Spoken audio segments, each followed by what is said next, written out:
diminuer ce que je ressens pour avoir l'air fort. Je viens avec ma vraie mesure. Je viens avec ce que je porte réellement. Je viens avec ces détails que personne ne voit, mais qui prennent beaucoup de place en moi. Tu es un refuge pour les grandes tempêtes, mais tu es aussi un refuge pour les petites secousses répétées. Tu es un refuge quand tout s'écroule d'un seul coup.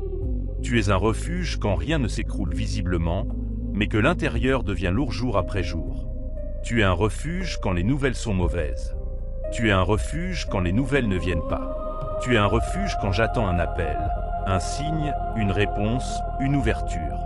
Tu es un refuge quand je dois continuer à sourire alors que mon cœur cherche encore où se poser. Alors ce soir, je ne prie pas seulement pour être soulagé quelques minutes. Je prie pour être replacé en toi. Je prie pour que mon âme retrouve son centre. Je prie pour que ma confiance ne dépende plus uniquement de ce que je vois. Je prie pour que le psaume 46 ne soit pas seulement un verset sur une miniature, mais une réalité dans ma chambre, dans mon corps, dans ma respiration, dans ma manière de regarder demain. Quand la parole dit que Dieu est un secours bien présent dans la détresse, elle ne dit pas que la détresse est imaginaire. Elle ne me demande pas de nier les tremblements. Elle ne me demande pas de faire semblant que tout va bien.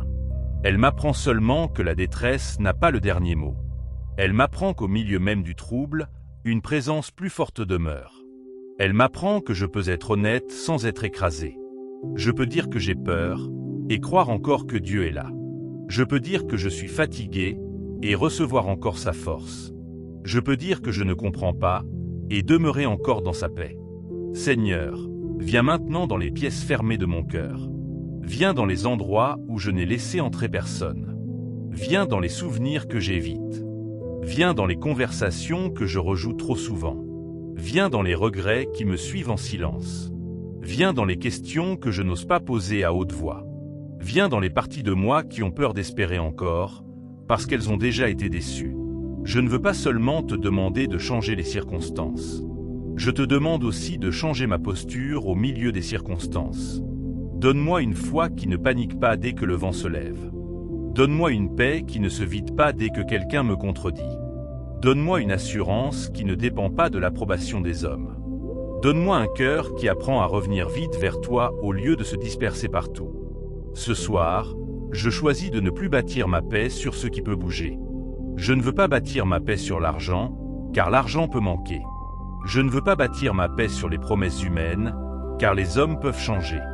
Je ne veux pas bâtir ma paix sur mon contrôle, car je ne contrôle pas tout. Je ne veux pas bâtir ma paix sur mes plans, car mes plans peuvent être corrigés. Je veux bâtir ma paix sur toi.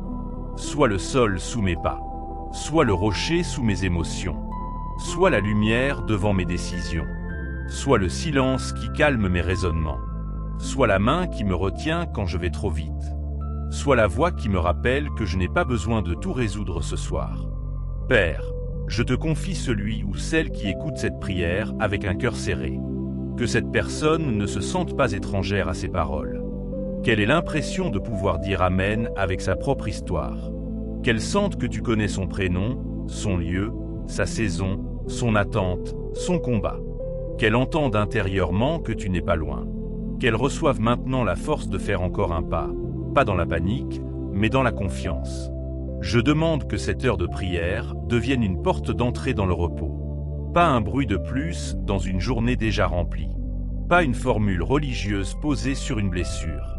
Mais une rencontre vraie. Un moment où le cœur cesse de courir. Un moment où l'âme se souvient que Dieu n'a pas quitté la maison.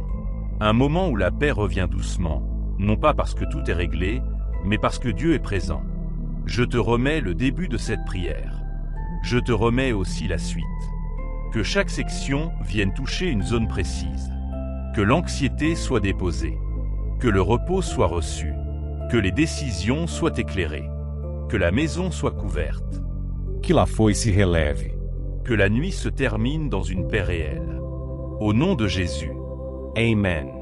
Seigneur, je continue cette prière en venant déposer devant toi l'anxiété. Pas seulement l'anxiété visible. Pas seulement celle qui fait trembler les mains ou qui serre la poitrine. Je viens aussi déposer l'anxiété discrète. Celle qui parle bas. Celle qui se cache derrière une question simple. Et si cela ne marche pas? Et si je me trompe? Et si je n'ai pas assez? Et si je perds ce que j'ai construit? Et si demain m'apporte une nouvelle que je ne suis pas prêt à recevoir?